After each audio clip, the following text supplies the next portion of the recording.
오늘 제가 여러분들에게 전해드릴 이스라엘 왕은 우리에게 좀 낯선 이름일 수 있겠지만 여로보암의 아들이자 북이스라엘의 두 번째 왕이 되는 나답이라고 하는 사람입니다. 나답을 한 문장으로 정리한다면은 이렇게 말할 수 있습니다. 북이스라엘 왕 중에서 가장 안타까운 왕, 이렇게 부를 수가 있습니다. 왜 그렇게 부를 수 있냐면은 솔로몬 이후에 나타난 39명의 왕들 중에서 북이스라엘 19명, 남유다 20명 합쳐서 총 39명의 왕 중에서 가장 위대한 왕을 한 명만 뽑으라 라고 이야기하면은 거의 제가 알고 있는 95% 정도의 사람들은 히스기야라는 왕을 듭니다. 히스기야가 대단한 왕인데 그 위대한 왕과 같은 왕이 되어질 수 있을 뻔했다 이거예요. 그런 좋은 기회가 있었다고요. 근데 그런 좋은 기회를 발로 걷어차버리는 바람에 가장 안타까운 사람이 되었다. 그러니 뭐 가슴 아픈 일이죠. 그런 가슴 아픈 일을 만난 사람이 나답이라고 이야기할 수 있습니다. 무슨 근거로 이렇게 이야기를 하냐면 이런 이유 때문입니다. 우선 히스기야 이야기부터 좀 시작을 해야겠는데, 히스기야 이야기는 히스기야의 아버지부터 시작이 됩니다. 그 아버지의 이름은 아하스라고 하는 왕인데, 이 아하스라는 왕은 이 남유다의 20명 왕들 중에서 세 손가락 안에 들어가는 아주 악한 왕입니다. 그를 가장 악한 왕이라고 불리는 여러 이유가 있는데 그 중에 하나가 그의 시대에 살았던 위대한 예언자 때문입니다. 그 예언자가 이사야라고 불리는 예언자입니다. 구약 성경에 등장하는 최고의 예언자라고 할 수 있는데 그가 이 아하스 앞에 와서 어마어마한 예언들을 많이 전하고 하나님 말씀을 많이 전했거든요. 그 중에 가장 유명한 거 하나만 꼽으라 한다면 이거였어요. 처녀가 잉태하여 아들을 낳으리니 그 이름을 임마누엘이라 하리라는 메시아 예언을 이사야가 선포를 했고 그걸 면전에서 들은 사람이 아하스입니다. 어마어마한 일이죠. 그런 어마어마한 예언을 듣고도 아하스는 꼼짝도 하지 않습니다. 오히려 그가 무엇을 하냐면은 하나님을 외면하고 아수르라는 나라에 가서 아수르의 신을 이스라엘로 수입해 옵니다. 그때 수입해 올 때 누구를 시켜서 수입하게 하냐면은 이사야 대단한 예언자가 이 제사장들 중에서 최고의 제사장이라고 불렀던 사람이 우리야라고 하는 제사장이었어요. 그 우리야를 시켜가지고 해요. 우리야도 참 안타깝죠. 그 좋은 믿음을 갖고 있는데 왕이 겁박하고 시킨다고 해가지고 그 우상을 수입해 온단 말이에요. 수입해 와가지고 어디다가 세워놓냐면은 하나님의 번제단 옆에다가 다 세워놨던, 그리고 그 세워놓은 우상을 향해서 부지런히 절하고 경배했던 것이 아하스라는 왕입니다. 왜 아하스가 그런 행동을 하느냐? 그가 생각할 때 혼란의 시기거든요. 아하스가 왕이었던 시절에는 정말 그 중동 지방의 정세가 지금 이상으로 힘들고 어려운 때였어요. 그때에 하나님을 따라 사는 것보다는 누구 따라 사는 게 낫겠다고. 열방의 나라들, 힘이 있는 나라들, 무기가 많고 힘이 세고 돈이 많은 나라, 세력이 센 나라, 그런 나라의 보호 아래 있는 것이 하나님을 따라가는 것보다 훨씬 낫다라고 생각을 했거든요. 그래서 그는 예배를 포기하고 그 아수르 왕에게 잘 보이기 위하여 아수르 신을 수입해서 아수르 복장을 수입하고 아수르 문화를 수입하면서 적극적으로 그를 따랐다 이겁니다. 그랬더니 아수르가 와서 유다를 보호해 줬을까요? 안 해줬을까요? 세상 역사 그렇게 만만하지 않습니다. 세상은 반드시 내가 뭐를 주려면요, 받지 않고서는 안 주잖아요. 뭔가 받아내지 않고서는 주는 게 없어요. 그러니 이 아수르라는 나라도 내가 너희를 보호해 줄게. 그 대신 너희는 두 가지를 해야 돼. 하나는 내 말 잘 들어 하고 가지고 총독부를 설치를 하고, 또 하나는 돈 내놔. 돈 내놔야 돼. 많이 내놔. 그래서 막 성전에 금 뜯어가고 은 뜯어가고 막 이런 일들이 발생되어지는 일이 있었다 이겁니다. 그러니 남의 나라가 왕이 있는데 남의 나라 총독부가 세워져서 이래라 저래라 그러고 또 이스라엘이 가지고 있는 재정들을 막 뜯어가니까 남유다의 상황이 어떻겠어요? 비참하죠. 비참하죠. 남의 나라 지배받고 있는 것만큼 비참한 게 어디 있겠으며. 뭐 돈 갖다 바치는 게 얼마나 비참해. 아니 그게 다 국민에게 가야 될 것 아니겠어요. 그거를 다 뜯어가니까 국민들의 삶이 비참하고 어려움에 빠졌다고요. 그걸 어렸을부터 쭉 보아온 사람이 히스기야였습니다. 그리고 그가 왕이 되었을 때에 우리가 하나님을 외면하고 열방을 따라 살았더니 우리의 삶이 안 좋아지더라. 좋아질 줄 알고 따라갔는데 안 좋아지더라. 그러니 우리 이제 그 아버지가 행했던 모든 것들을 정리하자. 아버지의 삶을 정리하자. 그리고 우리 이제 하나님께 돌아가자라고 하는 슬로건을 걸고 종교개혁을 시작했다고 합니다. 그래서 그가 종교개혁을 하면서 가장 열심히 했던 것이 무엇이냐면은 우상을 깨는 겁니다. 우상을 정말 열심히 깨는데 그가 열심히 깼던 우상 중에 하나에 누후스단이라고 하는 우상이 하나가 있었어요. 근데 이 누후스단 뭐 어떤 분들에게는 매우 낯선 이름이겠지만 아마 교회를 좀 한 몇 년이라도 다녔다 그러면 다 알만한 우상입니다. 그 우상이 누구냐면 이스라엘이 출애굽을 해가지고 광야를 지나가고 있었거든요. 그때에 끊임없이 이스라엘이 하나님께 불순종하게 되는데 그 불순종한 사건 중에 하나에 하나님께서 진노하셔서 불뱀을 보낸 적이 있었어요. 그래서 불뱀에 물려서 수많은 이스라엘이 고통받고 죽어가고 있는 그때에 모세가 하나님께 기도하거든요. 하나님 도와주세요. 했더니 하나님께서 모세에게 명하시는데 놋뱀을 만들고 그 놋뱀을 장대 끝에 달으라. 그래서 그 장대 끝에 달려있는 놋뱀을 보는 자마다 어떻게 될 거라고요? 병이 나을 거라.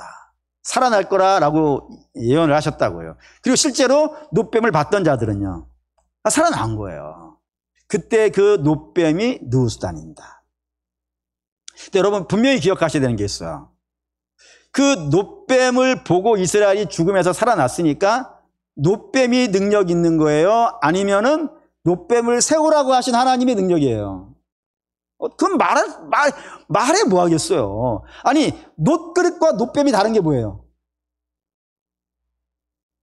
놋그릇이 없는가? 아니, 놋그릇하고 놋뱀하고 다른 게 뭐가 있어요? 껍데기만 다르지. 놋뱀이나 놋그릇이나, 놋수저나, 에? 뭐 다른 게 뭐가 있겠어요? 녹이면 다 그게 그거지. 아멘.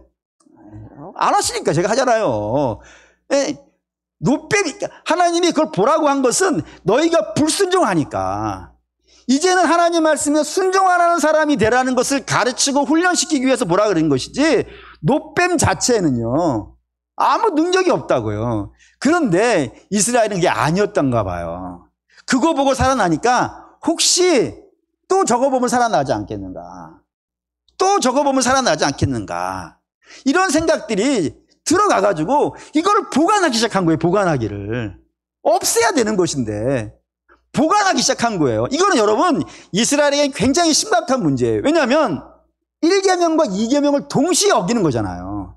하나님의 우상을 두지 말 것이며 형상을 만들지 말라 했단 말이에요. 근데 그걸 형상을 만들어 놓고 이게 우리의 병을 고쳐준다라고 그걸 바라보고 있으니 이거는 이스라엘의 신앙이 아니에요. 이거는 신앙이 아니고 민간 신앙이라고 해야 돼. 그 민간 신앙을 보관을 하는 거예요. 근데 이 보관하는 마음이 얼마나 이스라엘이 뜨거웠었던지 이 히스기야 앞에 있었던 대단한 사람들이 있거든요. 예를 들어 여호수아 또는 사무엘 또는 다윗 뭐 솔로몬 어마어마한 사람들 아니겠어요. 이 사람들도 이걸 못 깬 거야. 못 깼으니까 어디까지 보관이 되는 거예요. 히스기야 때까지 간 것 아니겠어요.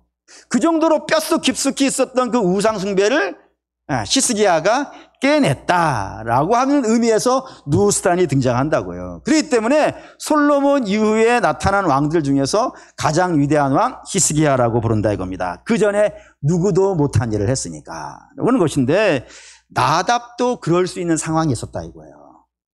나답도. 그래서 나답과 히스기야는 비교되어지는 사람인데 이 히스기야하고 나답에게는 세 가지 공통점이 있다고 되어 있습니다. 그 첫 번째가 무엇이냐면 히스기야의 아버지가 아하스라고 말씀드렸고 그 아하스가 뭐한 사람이라고요? 우상 숭배한 것 말씀드렸어요. 마찬가지로 나답의 아버지는 여로보암입니다. 그 여로보암이 뭐 했다고요? 베델과 단에다가 금송아지 만들고 그 금송아지를 여호와로 불리는 우상 숭배를 국가적으로 시작한 사람이었다고. 이전까지는 다 개인적으로 한 것이었는데 국가적으로 그걸 시작한 사람이 이 여로보암이라고요. 그래서 아스나 여로보암은 미련하게 하고 어리석은 사람이라고 되어져 있습니다. 첫 번째 공통점이고, 두 번째는 이런 우상 숭배에 대해서 하나님께서 다 징벌을 합니다. 아스도 크게 징벌을 받는 것과 마찬가지로 여로보암도 하나님의 큰 징벌을 세 가지를 받았다고 되어 있어요. 그 첫 번째가 뭐냐면 나답에게는 형이 하나가 있었습니다. 아비아라고 불리는 형이 하나가 있었는데 이 형이 하나님의 징벌을 받아 죽습니다.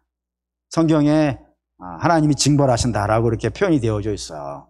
그 징벌로 죽었고, 두 번째는 북이스라엘 여로보암 왕과 남유다 아비야라고 하는 왕이 있었는데 이 둘 사이에 전쟁이 붙었어요. 이 전쟁에서 누가 더 힘이 셌냐면 북이스라엘이 더 힘이 셌습니다.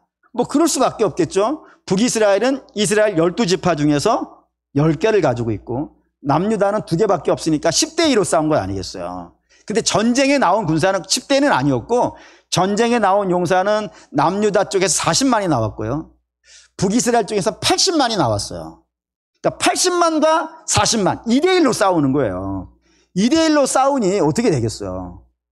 어려웠어요. 뿐만 아니라 우리가 여로보암이라는 사람이 지난주에 대단한 사람이라고 봤잖아요. 그의 실력과 능력이 얼마나 출중했었는지 누구도 인정해줬다. 솔로몬도 인정했어. 그 지혜의 왕이라고 불리는 솔로몬도 인정해서 그에게 중책을 맡겼다 할 만큼 능력 있는 사람이라고요. 반면에 이 남유다 아비암이라고 하는 왕은 이제 시작한 초짜 왕이었단 말이에요. 이 아주 그냥 능수능란한 왕과 초짜 왕이 붙었으니까 그것도 80만 대 40만이 붙었으니까요. 어떻게 됐겠어요? 전황이 남유다에 어마어마하게 불리했어요.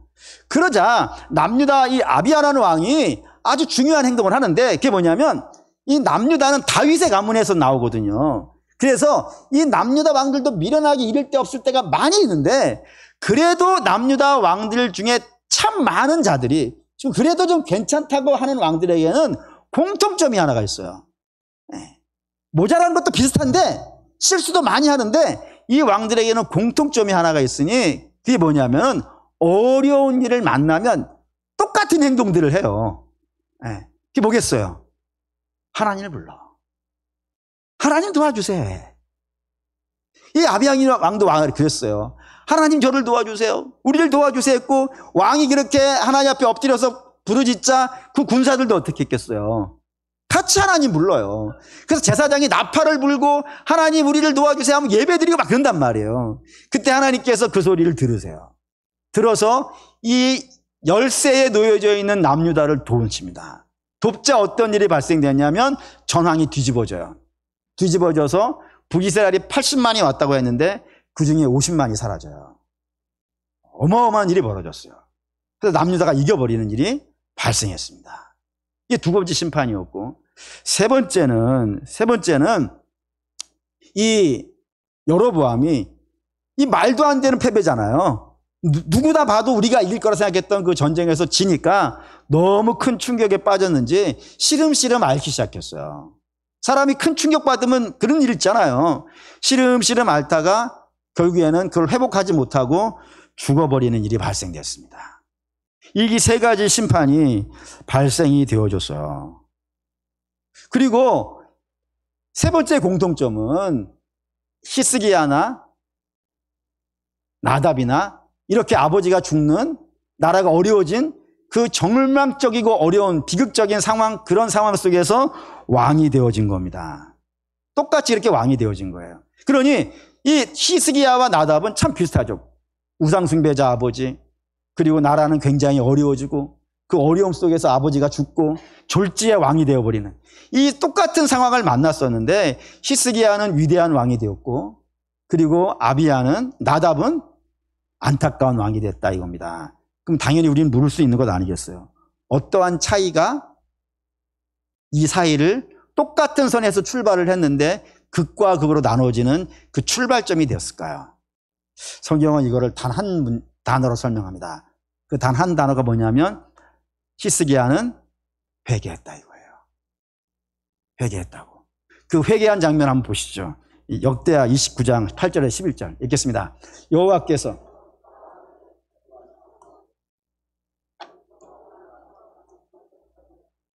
너희가 똑똑히 보는 바라.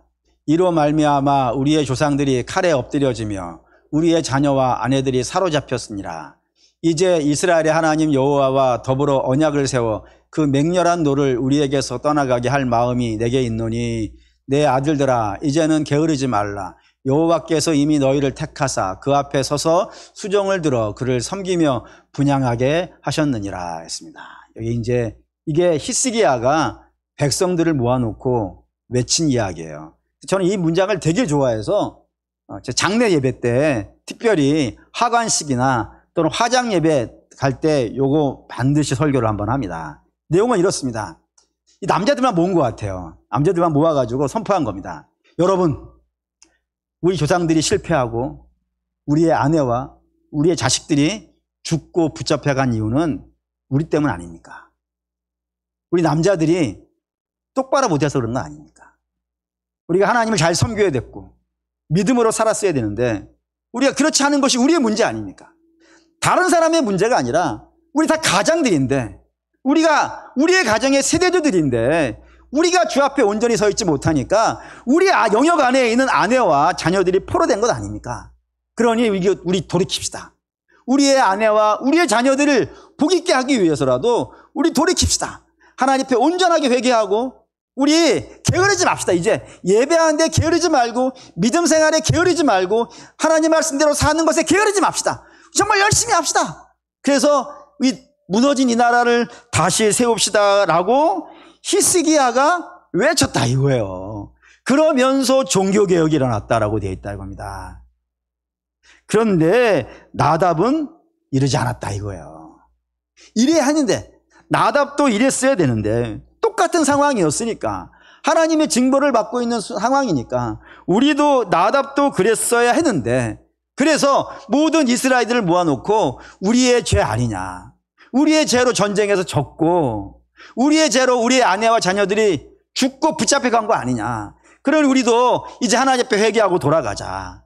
우리 곳곳에 있는 베델과 단에 있는 금송아지 다 깨버리고 남유다 왕에게 연락하자. 연락해서 우리가 잘못했다. 그러니 우리 예루살렘에 가서 예배할 수 있도록 문 좀 열어달라 라고 부탁하고, 만약에 남유다 왕이 문을 안 열어줘서 못 갔다 그러면은 하나님께서 누구를 책망하시겠어요? 그 문을 안 열어준 남유다 왕을 책망하시지 않겠어요?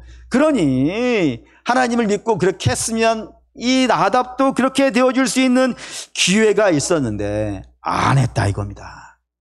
안 했다고. 끝까지 그 조상들이 살아가던 삶을 살아갔다고요. 그 결과 어떤 일이 벌어졌느냐? 성경은 이렇게 쓰고 있는 겁니다. 그가 2년 만에 그의 나라에 반란이 일어났고 그 반란자의 손에 나답이 죽었고, 나답만 죽은 것이 아니라 여로보암의 가정에 속해져 있는 모든 자들이 다 죽었다 하면서 이름 하나가 등장했어요. 아히야라고 하는 예언자가 이야기한 대로, 예언한 대로 되었다. 아히야, 여로보암에게 옷 12조각에서 10조각 띄어서 떼어준 사람이에요. 이사야 못지않은 대단한 예언자가 나답 시대에도 있었던 거예요. 근데 그의 말을 듣지 않고 끝까지 그렇게 자기 생각으로 살아가다가 결국엔 이런 비참한 일을 만났다라는 겁니다. 그럼 이제 우리는 중요한 질문을 이제 해야 돼요. 그게 뭐냐? 나답이 회개할 수 있는 기회가 있었는데 분명히 히스기야와 마찬가지로 그의 시대에도 위대한 예언자가 있었고 또 하나님의 역사도 있었는데, 그래서 회개할 수 있는 기회가 있었는데 왜 나답은 하지 않았을까? 라는 질문을 할 수 있고, 그 질문에 대해서 성경은 답을 한다 이겁니다. 그 답을 성경은 총 3가지로 했는데 그 첫 번째가 뭐냐면 나답은 잘못된 메시지를 듣고 있었다 이겁니다. 이게 뭔 말이냐면, 나답이라는 사람이 등장하기 전에 열왕기상 13장에 아주 재밌는 이야기가 하나 등장해요. 그게 뭐냐면은 젊은 예언자가, 선지자가 하나가 등장합니다. 이 젊은 남유다에 살고 있는 젊은 선지자에게 하나님께서 어느 날 나타나셔서 명령을 하셨어요. 야, 너 지금 당장 북이스라엘로 가가지고 거기에 베델에 금송아지 놓고 내 백성들이 가서 절하고 막 난리를 치고 있다. 그러니 저들에게 가서 이거 틀렸다라고 얘기를 하고 하지 말라. 계속 이렇게 살면 하나님이 심판할 거라고 하는 그 메시지를 전해라. 그런데 전하고 나서 거기 머물러 있지 말고 돌아와야 되는데 왔던 길로 오지 말고 네가 갔던 길로 돌아오지 말고 다른 길로 돌아와야 될 것이며 가는 중에 누가 너에게 같이 가자, 같이 밥 먹자 뭐 이런 이야기를 하더라도 절대 그거 듣지 마라는 경고를 받고 이 예언자가 갔어요. 그래서 베델에 가서 선포를 했거든요. 그리고 다른 길로 갔단 말이에요. 그런데 재밌는 거는 그 베델의 금송아지 밑에 절하고 있던 사람들 중에 이 베델에 살고 있는 선지자의 아들들이 있었어요. 선지자의 아들들이 거기 왜 있을까? 거기서 같이 절하고 있었어요.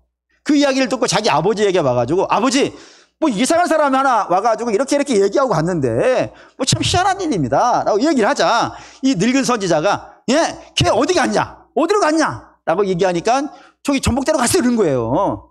그래가지고 이 늙은 선지자가 그냥 나귀를 타고 쫓아갔습니다. 쫓아가서 만났어요. 만나가지고 물은 겁니다.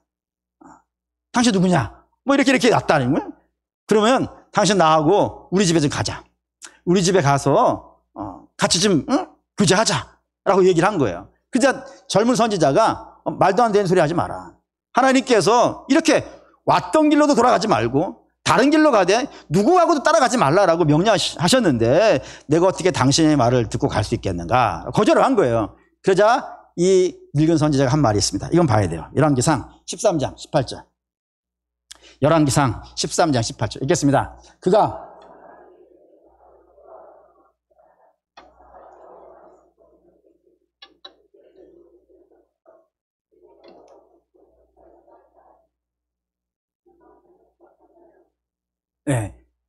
여기 속임이라고 됐죠. 하나님이 나한테도 말씀하셨다. 나도 하나님의 선지자다. 하나님이 내게 너 데려다가 집에 가서 잘 먹여가지고 돌려보내라 이렇게 말씀하셨다 이겁니다. 사랑하는 믿음의 성도 여러분, 여기서 조심하셔야 되는 게 있습니다. 뭘 조심하셔야 되냐면 하나님은 여기에서 이 말하고 저기에서 저 말하시는 그런 분이 아닙니다. 하나님은 당신의 말씀을 바꾸지 않습니다.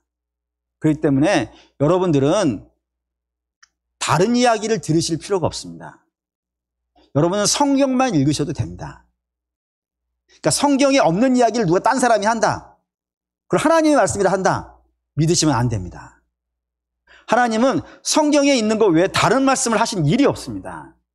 그러니 뭐 성경만 믿으셔야지 다른 거를 하나님의 말씀으로 증거한다고 해가지고 거기에 딸려가시면 안 됩니다. 근데 이 젊은 선지자는 그가 경험이 일천해서 그런지 아니면 지금 너무 힘든 상황이라 지금 좀 밥 먹고 가라는 말이 좀 위로가 돼서 그런지 몰라도 이 말을 듣고 따라갑니다.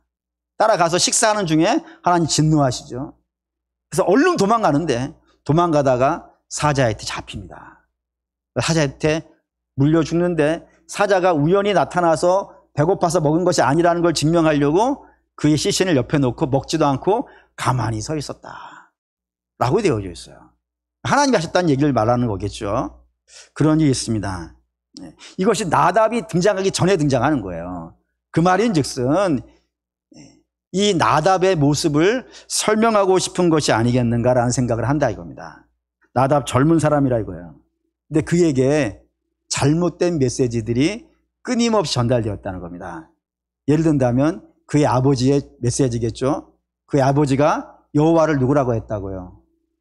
금송아지를 여호와라 했다니까요. 그거를 쭉 들은 거예요. 그런 메시지들이 증거되어진 겁니다. 뿐만 아니라 이게 늙은 선지자가 있다는 게 참 주목되는 것인데 이 여로보암이 국경을 막고 베델과 단에다가 금송아지 세우고 여호와라 그러니까 이것에 반기를 든 사람이 있겠어요 없겠어요? 있죠 당연히. 북이스라엘에도 하나님 믿는 사람들이 있었단 말이에요. 그들이 반기를 들어가지고 안 된다고 했는데도 불구하고 여로보암이 끝까지 고집을 부리자 이들이 다 어떻게 하냐면 남쪽으로 내려와 버립니다. 마치 한국 전쟁 났을 때에 평양에 있었던 동방의 예루살렘이라고 불렸던 그곳에 있던 교회들이 다 내려왔듯이 그렇게 북이스라엘에 있던 믿음의 사람들이 다 내려와 버렸어요. 내려와서 여리고에 진을 치고 살았거든요. 그런 일이 있었단 말이에요. 그러면 이 사람도 당연히 선지자니까 가야 될 텐데 안 간 거지. 왜 안 갔을까? 그 바울이 디모데후서에 그의 유언 같은 설교를 남긴 책이 디모데후서거든요. 거기에 이런 표현 등장해요. 대만은 나하고 있었던 제자인데 대만은 세상을 사랑하여 떠났다라고요. 이 베델의 늙은 선지자가 그런 것 같아. 내가 이 왕의 말을 듣고 살아가는 것이 훨씬 낫지. 아무것도 없는 남쪽으로 내려가가지고 거기에서 살아가는 건 오직이 힘든 일 아니겠는가. 그러니 나는 여기에 남겠어. 그래서 왕이 시킨 대로 할래. 그러니 그 선지자가 자기의 자녀들을 어디로 보냈다고요? 베델 금송아지 가서 절하고 오라 그런다니까요. 그런 일이 있는 거예요. 그러니까 그런 선지자들이 있어요. 이미 하나님을 배역한 자들.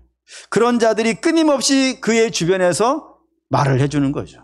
이렇게 사는 거야. 신앙이란 이런 거야라고 전달해주는 메시지들이 잘못된 메시지들을 쭉 들어왔기 때문에 그가 회개할 수 있는 기회를 놓쳤다 이겁니다.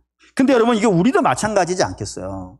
우리 주변에서 우리에게 들려지는 메시지들이 있습니다. 주로 이런 것들이 있어요. 오랜 관행처럼 이렇게 하면은 잘 사는 거야. 이렇게 하는 게 복된 거야 라고 하면서 들려지는 메시지들이 있다니까요. 뭐 예를 들면 세상의 유행과 풍조를 따라 살아가는 것. 여러분 성도는 세상의 유행과 풍조가 인생에 살아가는 목표가 아니에요. 여러분 성도는 세상의 유행과 풍조가 아니고 하나님 말씀이 살아가는 힘이어야지. 뿐만 아니라 성도는 욕심을 따라 살지 않아요. 성도는 내 마음에 욕심이 이끄는 대로 살아가는 것이 목표가 아니고, 아니 그게 목표면은 십자가를 지고 따라오라는 말은 말이 안 맞잖아요. 우리는 욕심을 따라가는 자들이 아니라 누구를 따라가는 거예요? 예수를 따라가는 자들이라니까요. 그래서 성도는 사실 당신의 소망이 무엇입니까? 라고 얘기하면은 꿈이 뭡니까? 하면 행복하게 사는 것, 이렇게 연결시킬 수가 없는 거예요. 우리는 예수를 따라가는 거라니까요. 예수를 따라가면 그 끝에 푸른 풀밭과 쉴만한 물가가 있는 것이지, 쉴만한 물가가 있는 곳이라 하더라도 예수가 없으면요, 거기는 쉴만한 물가가 아닌 거예요. 아니 이게 아멘이 안 되냔 말이에요. 내 말은 아멘이 되고 있는 중이죠. 네. 우리는 쉴만한 물가를 가기 위해서 가는 게 아니고 예수를 따라갔더니 예수님이 우리를 충만하게 만들어 주신 것이고 예수님이 우리를 복되게 해주시는 거 아니겠어요? 그러니까 예수님과 함께 사망이 없이 그렇게 갈 수 있는 거 아니겠어요? 꼭 가라는 게 아니라 말이 그렇다는 거 아니겠어요? 응? 뿐만 아니라 물질주의, 쾌락주의 또는 불신사상, 이런 이야기들이 얼마나 우리 귀에 많이 들려요. 여러분, 우리 TV만 틀잖아요. TV만 틀어도 들리는 이야기는 전부 다 물질주의와 쾌락주의와 불신사상 아니에요. 근데 그런 거를 우리는 하루에도 몇 시간씩 듣잖아요. 맞죠? TV뿐이겠습니까? 밖에 나가서 이야기하는 것만 들어도 다 그런 이야기지 않겠어요. 제 동생이 하나가 있는데, 둘이 있는데 그중에 여동생이 하나가 있어요. 이 친구가 나름 좀 이렇게 동네 자체가 좀 비싼 데 살고 있거든요. 근데 맨날 믿음이 좋은 친구거든요, 이 친구가. 그런데 맨날 만나는 사람들이 그 동네 아줌마들 만났어요. 그랬더니 그 동네 아줌마들이 하루에 애들을 7개 학원씩 보낸다는 거야. 그거를 1년 360을 들었어요. 어느 날 저한테 그러더라고요. 오빠, 나도 7개 보내야 되는가 봐. 여러분 귀에 정말로 많이 들리는 이야기가 뭔지를 생각해 보셔야 돼요. 세상의 이야기를 자꾸 듣다 보면은 우리가 그쪽으로 끌려간다니까요. 그러니까 잘못된 메시지, 여러분 굉장히 조심해야 되는 겁니다. 특별히 그런 관점에서 좀 생각해 보셔야 되는 것은, 이 잘못된 메시지를 그럼 안 들으려면 어떻게 될까요? TV를 끌까요? 물론 끄면 좋겠습니다. 세상 등지고 살까요? 그럴 수 없는 건 아니겠어요. 여러분들이 잘못된 메시지를 안 들으려면은 잘된 메시지를 들어야겠죠. 아니, 제 얘기 하려고 그런 게 아니고. 잘된 메시지는 뭐예요? 복음 아니에요. 복음을 많이 들으셔야 돼요. 복음은 또 뭐예요, 그러면? 성경에 있는 이야기가 다 복음이라고 하면 안 됩니다. 하나님의 말씀이건 틀림이 없고, 하나님도 우리에게 복을 선포하시잖아요. 근데 그걸 다 복음이라 하진 않아요. 복음은 뭐를 복음이라 그래요? 예수 그리스도께서 우리를 위해 죽으신 십자가의 사랑이 복음이에요. 여러분, 이거를 많이 들어야 돼요. 찬송가 205장에 이런 거 있죠. 또 들려주시오, 또 들려주시오, 또 들려주시오. 딴 말 하지 말고 또 들려주시오. 뭘 자꾸 들려달라는 거예요? 주 예수 크신 사랑 또 들려주시오 아니에요. 여러분, 복음을 많이 들으셔야 돼요, 여러분. 그래서 복음이 사실 굉장히 어려워요. 하늘을 두루마리 삼고 바다를 먹물 삼아도 다 기록할 수 없는 것이 복음인데, 그 당연히 어렵죠. 그런데도 불구하고 여러분 자꾸 들으셔야 돼요. 자꾸 들으시면은 사랑하는 여러분, 샘물 터지는 역사가 있다니까요. 진짜입니다, 여러분. 고로 복음을 많이 들으십시오. 그래서 하나님 음성이, 하나님 말씀이 저와 여러분에게 낯선 자와 같이 들리지 않고, 세상이 이야기하는 게 오히려 그게 낯설게 들려주고, 하나님의 십자가 사랑이 여러분께 아주 익숙하게 들려지게 되어지면 세상이 나한테 와서 별 얘기를 다 한다 하더라도 흔들림이 없다니까요. 우리가 이 땅에 사는 동안에 세상 이야기 안 듣고 살 수는 없지 않겠습니까? 근데 그게 흔드냐의 문제 아니겠어요. 고로 십자가의 복음 이야기를 많이 들으시기 바랍니다. 그러면 여러분의 심지가 단단하게 설 것이고, 그러면은 우리가 온전한 믿음의 길을 갈 수 있다. 입니다. 두 번째, 우선순위에서 밀렸다 이거예요. 우선순위를 밀렸다는 게 이런 겁니다. 우리 앞에서 봤다시피 나답은 굉장히 어려운 시대에 왕이 됐어요. 국가가 혼란스러운 상황이었고 본인도 혼란스러운 그런 상황이었어요. 아버지 죽고 갑자기 왕 됐으니까요. 뭐 준비도 안 된 상태에 된 건 아니겠어요. 매우 혼란스러우니까 그 혼란스러운 상황 속에서 제일 먼저 뭐를 해야 되겠습니까? 물론 나라가 혼란스러우니까 혼란스러운 나라를 바로 잡아주는 것, 그 국정을 바르게 하는 것 당연히 해야 되는 문제임에 틀림이 없습니다. 그런데 그거보다 더 중요한 게 있다 이거예요. 그 중요해요. 국정을 수습하는 것 중요해요. 근데 그것보다 더 중요한 게 있다고요. 그게 뭐냐면은 이 국정이 혼란스럽게 된 이유가 뭐냐 이거예요. 그게 뭐였냐면 하나님과의 관계가 무너지면서부터 시작된 거 아니겠어요. 여로보암이 하나님을 떠난 순간부터 된 거 아니겠어요. 그걸 성경은 죄라 그러고 그 죄로 말미암아 이 모든 것들이 발생되어졌으니까 여러분 이 문제를 해결하려면은 뭐부터 바로잡아야겠는 거예요. 무너진 하나님과의 우리의 관계부터 바르게 정립시켜야 되는 것이 우선순위가 되는 것 아니겠습니까? 아무리 바빠도 이것부터 하고 가야 되는 것이 우선순위가 돼요. 좋은 예를 든다면 솔로몬이 여기에 해당이 될 거예요. 솔로몬도 그가 왕이 되었을 때 국정이 매우 혼란스러웠거든요. 왜 혼란스러웠냐? 아버지가 다윗이에요. 어마어마한 사람이에요. 그러면 모든 백성들은 솔로몬이 왕이 됐을 때 솔로몬이 뭐가 돼주기를 원하겠어요? 다윗 돼주기를 원하지 않겠어요. 여러분 기대치가 어마어마해요. 여러분들을 바라보는 기대치가 하늘만큼 높다면 그거 힘들지 않겠습니까? 힘들죠. 그 기대치를 받고 있는 게 솔로몬이에요. 뿐만 아니라 솔로몬에게는 앞에 이복형 아도니아라는 사람이 있었는데 그가 내가 왕이라고 선포하고 다녔었고 다윗이 살아있을 때 이미. 그리고 누가 봐도 아도니아가 왕이 될 것 같으니까 이스라엘의 종교권 아비아달 대제사장, 이스라엘의 군사권 요압 대장군, 이 두 사람이 전부 다 아비아달 편에 섰어요. 국가서열 1, 2, 2위가 다 선거예요 거기에. 그럼 나머지 3, 2, 4, 2, 5, 2, 6위는 다 어디가 있겠어요? 아도니아 옆에 다 섰단 말이에요. 솔로몬에게 쓴 사람 5명이 있었다고 되어 있단 말이에요. 나머지는 다 솔로몬 아닌 쪽에 섰었단 말이에요. 그런 상황 속에 솔로몬이 왕이 됐어요. 얼마나 힘들겠어요. 그때 솔로몬이 제일 먼저 한 게 뭡니까? 일천번제였어요. 하나님이 나를 안 도와주시면 이 상황 난 해결을 못해요.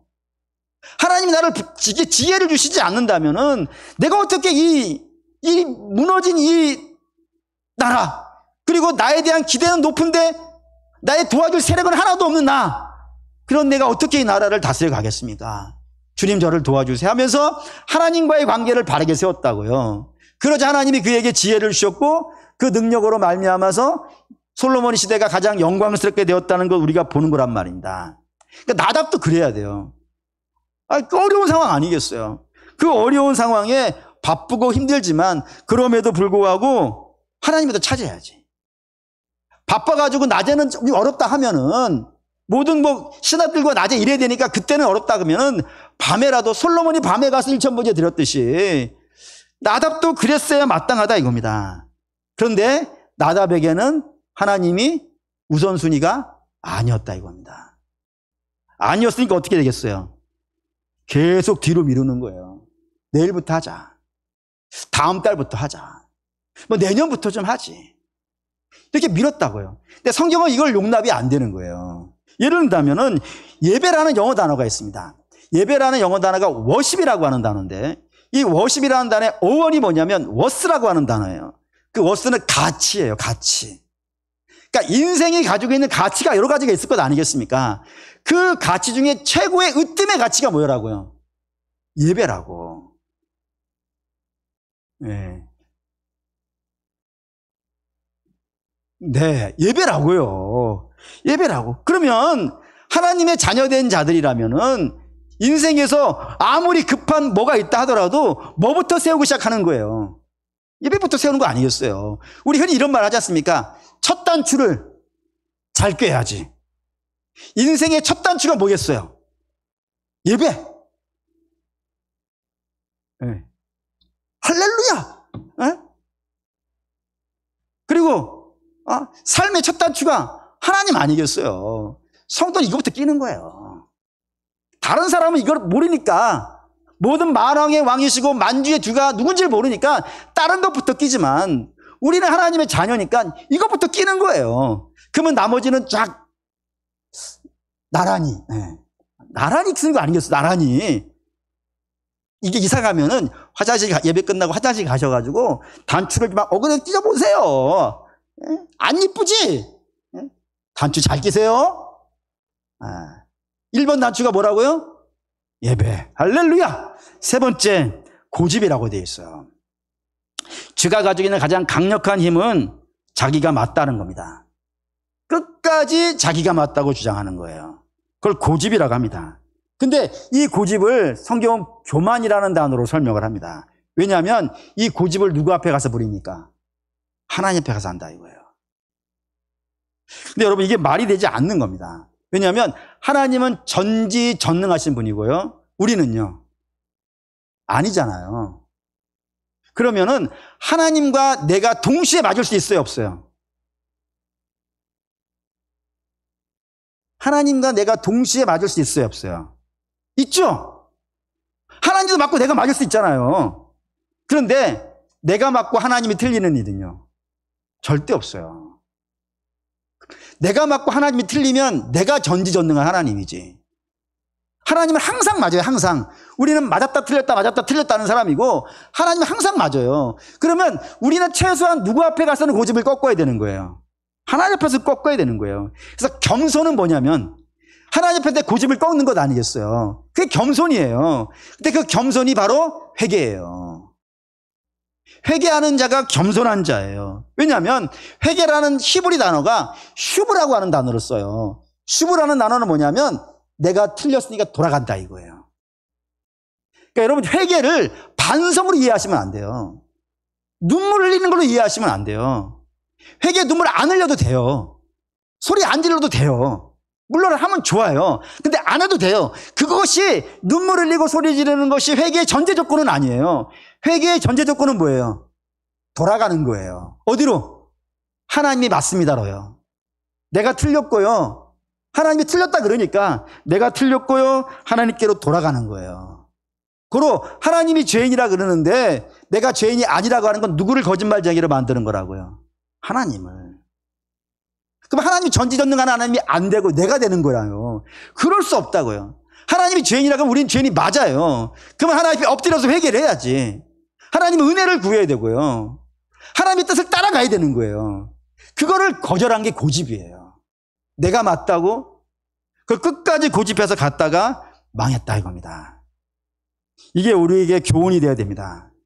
히스기야 시대와 나답 시대 둘 다 힘들고 어려운 시대의 왕이 됐습니다. 근데 그가 달라진 것은 회개 때문이고, 근데 그 회개를 할 수 있었던 것은, 하지 못했던 이유는 저가 계속해서 잘못된 메시지를 잘하고 있어. 너 잘하고 있을 때 잘한다는 건 맞는 말이지만, 잘못하고 있는데도 잘한다 그러면은요 언제 회개할 수 있는 기회가 있겠어요. 그래, 잘못했을 때는 설교 단상에서 잘못했다고 얘기하는 겁니다. 그래야 회개할 수 있는 건 아니겠어요. 뿐만 아니라 하나님을 우선순위로 삼지 않았기 때문에 계속 내일로 미룬 것이고, 근데 그 내일이 안 와버린 거죠. 그리고 하나님 앞에 순종하지 않았기 때문에, 하나님 앞에 자기 고집 꺾지 않았기 때문에 회개하지 못하였고 결국에는 망했다. 그냥 나답이라 되어 있다 이겁니다. 우리는 안 그래야 됩니다. 사랑하는 여러분, 분명히 우리 하나님 쫓아가게 되어지면 쉴만한 물과 푸른 풀밭 있습니다. 생수의 강이 흐릅니다. 세상이 알지 못하는 기쁨과 평화를 누릴 수 있습니다. 그걸 사랑하는 여러분 바라고 원하는데, 복음 열심히 들으시고, 그리고 인생의 우선순위 하나님 삼으시고, 하나님이 말씀에 순종하는 인생들 되시사, 회개할 때 회개하시고 순종할 때 순종하셔서 하나님의 기름 부으심과 그 충만하심을 만날 수 있는 저와 여러분 되시기를 주의 이름으로 축원합니다.